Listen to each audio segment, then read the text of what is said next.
Hey everybody, it's Christina Holloway here, and today we're going to talk about how to give difficult feedback. It is not pleasant. A lot of people do everything they can to avoid it. So today we're going to talk about a simple framework that will help you prepare for the process of giving feedback to somebody who is probably getting ready for a performance review. And this feedback is going to be very important to them as they develop their career. So whatever feedback you give them is going to be on the record. And you probably need to circle back with them about some projects that just didn't work out well. Now, I'm going to share a framework with you, and this is actually a framework that I just shared with a client, and we put the outline together. I said, go back and try to use this framework to give this feedback, because he thought this person was going to be pretty upset. And he circled back with me a few days later and said, it worked perfect. He said, I followed exactly what you told me to do. I kept it structured and it worked well. Couple of things. He was worried about giving this feedback. This person was pretty sure that he had done a good job, but not an exceptionally great job, and was open to the feedback he was going to receive. Now, you might have a different situation. The person could be very difficult or contentious or argumentative. So we're going to create a couple of secondary scenarios just in case you're dealing with someone who becomes a little bit too difficult to handle. All right, so let's get started. Number one, be quick, be honest, and be direct. Here's what I mean.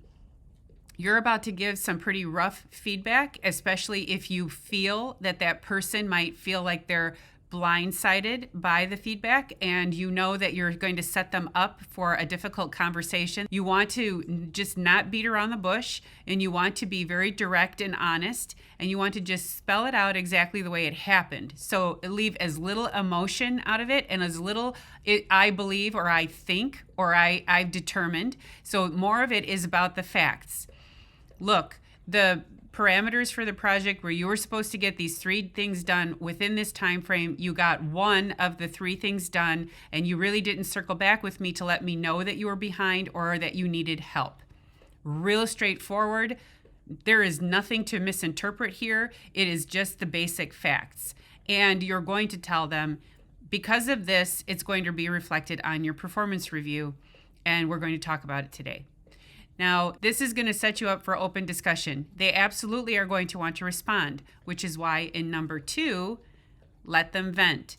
Now, this can be a dangerous area because if you let them go too far or they start to say something that's just too extreme, you need to end it, okay? So there's let them vent part 1, which is allowing them to respond and say to you, the best case scenario is for them to say to you, I get it. I hear what you're saying. This project wasn't easy. I struggled a little bit. Let them vent number 2 is when they blow off their steam and say, you're a terrible supervisor. You didn't come back to me. You didn't do the right things. None of this was my fault. And this is going to impede me getting promoted and you're out to get me. You don't want to hear any of that. And we know when we're going in for a performance review, this is the outcome we're afraid of. So if this happens, you are going to have to end the conversation and say, this is not going to be helpful for this meeting, and I'm going to have to put a pause on our meeting or our call, could be a Zoom call these days, and just tell them once you've calmed down, we're able to have the second half of our conversation, but I'm going to end the call. So let's just for a minute assume that you have phone calls because these days we're not doing in person too much. Tell them we'll circle back in 30 minutes. Let them calm down and then give them something to do. In 30 minutes, I expect you to at least be able to articulate the 3 things that are the highest concern about the feedback I just gave you. You're asking them to focus their energy and stay in the moment with you. And that means that they get to respond, but they have to do it, again, with the facts and be honest. So none of the blame game. Now, if you're in person, and I know some of us have really had those experiences where somebody just blows off steam and gets really angry in the room, you can still say, look, we have to end this meeting. I don't feel comfortable being in a room with you right now, or I don't feel comfortable having this conversation. This has to end. I'm going to step out. I'm going to go to the washroom. I'll be back. We can circle back in 30 minutes. And again, you can say, I expect you to have thought of these 3 things before we come back to our meeting so that you can tell me exactly where you have concerns, right? So you're going to frame it the same way, but in this case, you're going to step out of the room and end the meeting, Or if there's a Zoom, you're going to just end the call. You want to make sure that you're always in control of the narrative and always in control of the conversation. Number 3, pivot toward the future. You've let them vent. You've let them explain to you what happened. You've let them give you their 3 reasons why they don't agree with the feedback. Now you want to change the direction of the conversation. Giving open and honest feedback and asking for them to respond really is focused on the past. It's focused on stuff that already happened that cannot be changed. And what we do in a performance review is we really are trying very hard to say these are the facts. But when a person responds emotionally, they are trying to change the narrative. They want to change the perception you had of how things played out. So while they can't change what happened, they can change the way you see it. And that's where you want to go with the conversation. Now, once that part is finished, the second half, starting part 3 and part 4, is about focusing on the future. So you can say, okay, I heard you. Thanks for sharing, or thanks for sharing your 3 points. Let's just put this one behind us and say, so that performance didn't go well. Now, for example, this person probably wants to get promoted to a manager position. I deal with a lot of people who want to be promoted to the manager position. And so they'll say, well, what projects can I get on that'll help me get promoted? And if you're getting feedback like this that says, well, this didn't go well, you want to ask them, okay, let's focus on where we're going to go next. So by the next performance review, we want to see some accomplishments, because if your goal is to get promoted to a manager, then we're going to have to work on finding the type of projects that you need. And we want to make sure that you're supported so that you are doing the type of work and you're successful at it. So what exactly do you want? So focusing on the future allows them to come back and say, well, yeah, these projects are not helping me develop my skills. Maybe I do want to go into engineering or be an independent contributor. Maybe I want to be a specialist in a certain area, or maybe I do want to be a manager of people and move into a whole new space where I'm now running programs and I have staff below me and developing my leadership skills. So they'll tell you which way they want to go. Once you've pivoted into a future space, you can tell them, okay, if you've decided that's where you want to go, this project that didn't work out well is going to be very important for you. Therefore, we're going to have to give you another one. And we're going to have to build out the steps so that we make sure that you're successful. In which case, they're now going to say, okay, I see what you're talking about. So we start building for the future.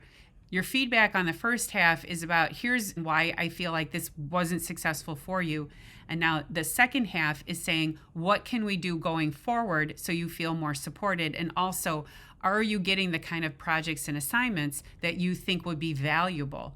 Where did we not focus on your strengths? You know, where should we have better projects that focus more on what your capabilities are? Starting to reimagine what the future is going to look like for the next performance reviews. Another quick side note, if you're going to give them work heading into the next year, you definitely want to check in with them more often. Number 4, give them support. You also want to make sure you tell them, in order for me to support you, here's where you need to make the ask. Here's who you need to be involved with. Here's how you need to reach out to me so that I know. Here's how you keep me in the loop and keep me involved. Now, I'm going to check in with you much more often. So I'm going to have to check in with you quarterly instead of once a year, or check in with you after each one of your projects to make sure you feel supported. So we're going to get in front of it so that there's no way they can really spiral out of control, because you're going to watch them more often with newer projects.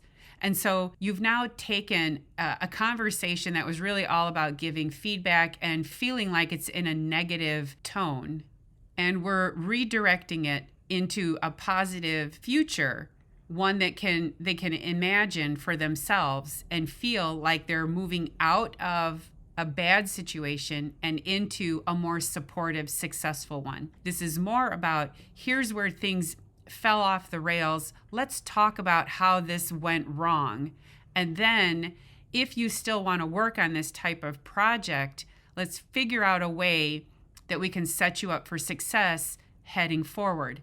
Performance reviews don't have to be horrible or negative. Sometimes when a person is struggling, what we want is to say, this didn't hold you back. This just showed me where you need more support. So we want always to angle, especially if we have to give tough feedback, angle the conversation towards here's what didn't work, and you and I are going to build a solution together for what will work. Why? We want them to feel like they're part of their own solution. If they feel like things are being dictated to them, then they may not feel an investment in making sure that they're successful in a solution that was just told to them, as opposed to them being able to help develop something that plays to their strengths. All right, so that's it for this video about how to give tough feedback in a performance review. I hope you enjoyed it. I hope you found the video valuable. Thank you for watching, and I'll see you in the next one. Bye.